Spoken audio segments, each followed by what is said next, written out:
এই যে আবার যাচ্ছে আবার হ্যাঁ সম্ভাবনা সম্ভাবনা সম্ভাবনা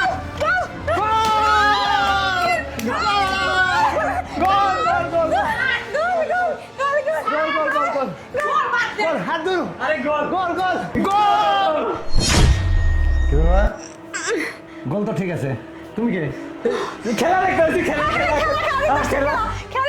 খেলা খেলা খেলা খেলা আরে খেলা তো ঠিক আছে হ্যাঁ খেলা দেখতে আসছি খেলা এতক্ষণ তো বুঝি নাই আমি তো এই ছেলের সাথে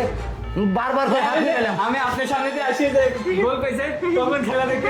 খেলা খেলা আরে তো আমি তো এটাই কই ঠিক ঠিক ঠিক ঠিক আরে দাঁড়াও আমি তো এটাই বলতেছি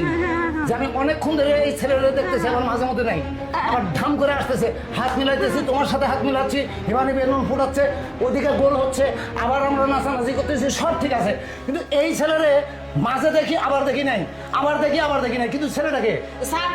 আমি বলতেছি আরে তুই কি বলবি আমি সব কথা বলতেছি স্যার ম্যাডাম কিছু বলবে না আগে দেখুন ম্যাডামের পেট দেখেন পেট আরে কোথায় গেল বাচ্চা নাই এটা ছিল বেলুন আমি সেটাই ফুটাইছি আপনাকে বলতে চাচ্ছি স্যার শুনুন আমি তো খেলায় মেতে গেছি আরে আমি তো খেলা আছি আর তুই বলুন ফোটাচ্ছিস আমি মনে করছি আনন্দে ফোটাচ্ছিস বেলুন না স্যার পেটে বেলুন ছিল ম্যাডাম ওটা বের করে ফুটাইছি ও তার মানে প্রিয়ার পেটে যে বাচ্চা এই বাচ্চা না বেলুন ছিল না এটা বলতে যাচ্ছিস তুই আজ যে ছেলেটা দেখতে পাচ্ছেন এই ছেলেটা হচ্ছে অন্য কেউ না এই ছেলেটা হচ্ছে ম্যাডামের বয়ফ্রেন্ড দিন আসে এই যে আসছে ধরা গেছে যেটাতে ঢাকা ছিল স্যার ও কি করার আপনি তার মানে আমি যখন এখানে বসি তখন তো প্রিয়ার পাগুলো অনেক লম্বা লাগতেছিল আমি বুঝতে পারলাম না আসলে কি আমি তো মনে করছি যে চাদর দিয়ে বসে আছে তার মানে তুমি প্রতিদিন এই বয়ফ্রেন্ডকে নিয়ে এসে আমার অবর্তমানে তুমি এগুলো করো হ্যাঁ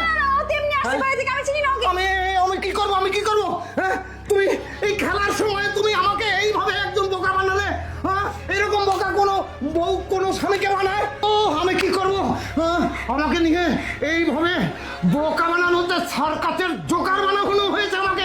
বয়ফ্রেন্ড নিয়ে এসে আমার বাড়িতে আমারই সামনে রঙ্গলীলা করে আর আমি খেলার মুহে থেকে আমি বুঝতে পারিনি যে এই মঞ্চটা আমার বাড়িতে ঢুকে এরকম কথা তুমি আমার সঙ্গে